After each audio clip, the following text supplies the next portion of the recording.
Assalamu alaikum wa rahmatullahi wa barakatuh.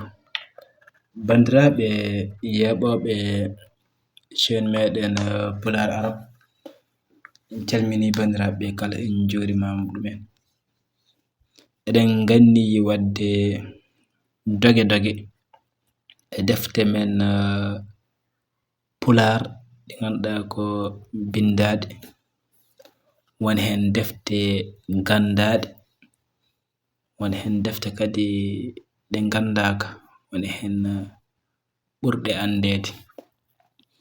Ndinɗon baadi eɗen ganni wadde doge doge e defte Pular bindaɗe batten ɗum e sawtuwol.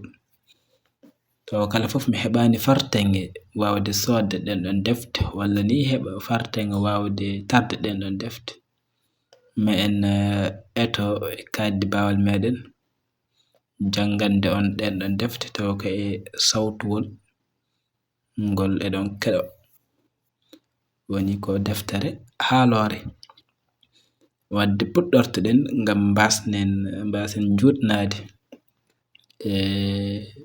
video he mbaɗen hande natirde e konngol bindowo. Aywa, ndeɗo deftere nden ganniɗen tarde hande ko deftere nde goto e gendiyankoɓe fulɓe biyeteɗo Yero Doro Diallo. Deftere nde wiyete ko bindanɗe gurdam neɗɗanke. Bindanɗe gurdam neɗɗanke haalata ko e jewte walla teskiyaji baɗɗi fayida e nder deftere nde, ngam ɓura famde ko bindanɗe gurdam neɗɗanke haalata. Hata hay video goto e videoji amin doggol taro defte hoto daɗe. Ɗum noon garen joni e konngol binduɗo. Konngol binduɗo. Jangowo tedduɗo, miɗo weltoro fawde ngel ɗo deftel e jungo ma, jewtira fittandu ma, mayi hen geɗe jurminiɗe, kawniɗe, kulɓiniɗe, jalniɗe, ganniɗe, kono fof ko e geɗe teskaɗe e gurdam aade. Fof koko ɓeydata pinal, fof koko ɓeydata pinal aade. Sa jangi lahal yiti mbeɗu mum, ma yanane ma ndade konngol no wodi, janane ɗa kadi ko teskitare addi gandal. Njulago ɓi lamɗo. Njulago ɓi lamɗo ko windande nde ina holla en malede ɓuri ƴojde, ko woni arsugo neɗɗo o heɓat ɗum. Kono kadi kala ko neɗɗo ina waɗa e golle gurdam yo ardin hakkille, sabu rentade ina usta kataje. So tawi ko darol gorko kirowo, darol gorko kirowo ko windande wajotonde kala aade tengti e bange kiram, nde holliri welirende ko dariba, kono wana ɗuggitiba ina rewi e colli.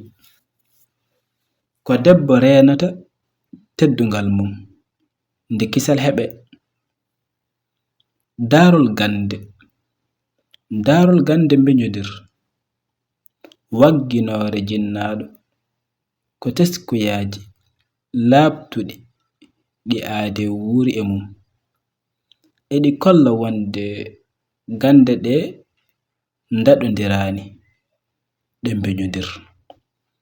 Goto fof won teskuyaju jogi, kono kadi kala ko neɗɗo addi wonko wirni ɗum ha heewi.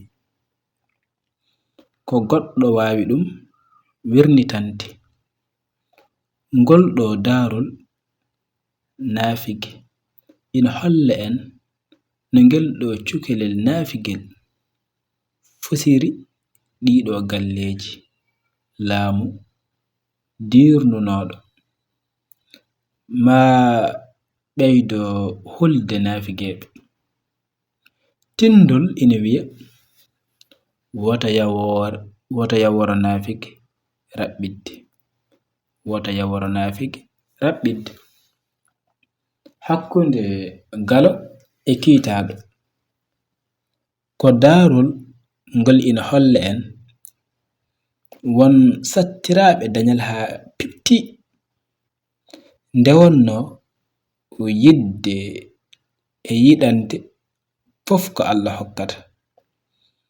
Gañowo wawa hadde neɗɗo ngeɗu mum, so neɗɗo jangi ɗum ma o andu hay goto wawa hadde neɗɗo ngeɗu mum. Tawde on jii ɗo ko gañonɗo wonti sababu gaddowo arsugo mo anyani o ha wonti lamɗo. Sa jangi daarol Baaba Muhammadi e kawisaji mum mayi hakkillaji beñodirɗi e rendoji certuɗi. Ɓe ina joɗnira galleji mumen sardiŋaji cukkuɗi, ɓe ina ndema sar galleji mumen ha laaɓa. Desdal ngal ala seeda noon hollatma an jangowo tedduɗo ko hakkille ñeeñɗuɗo ñaawata sariya mo ala seede.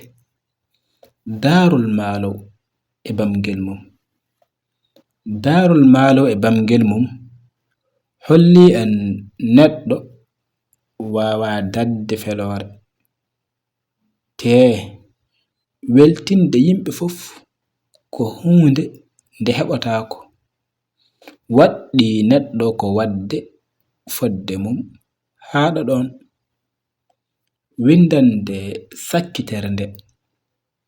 Windande sakkitere nde hono gorko kawtiɗo hoore mum ina holla en wonde hawtare moƴƴani. Battande kawtiɗe fof ko hawrude e bawɗo ɗum. Ma yino ngel ɗo cukalel heɓtiri ngari o gorko kawtiɗo. Jangowo tedduɗo, e ngel ɗo deftel min cuɓi ɗo ko daari 11 ɗi ina ciftina hakkillaji geɗe poɗɗe wattanede hakkille, sabu kala hen daarol en jiiɗo fuɗɗi en jii jincude ɗo joofi. Fandare amen hen ko janginde, siftinde e rentinde ngam ɓeydande jangoɓe ɓe pinal. Yero Doro Diallo. Ngam jangude windande rewde hende woni lahal yiti mbeɗu mum. Amin dokkuma aadi e videoji amin goɗɗi garoji. Assalamu alaikum wa rahmatullahi wa barakatuh.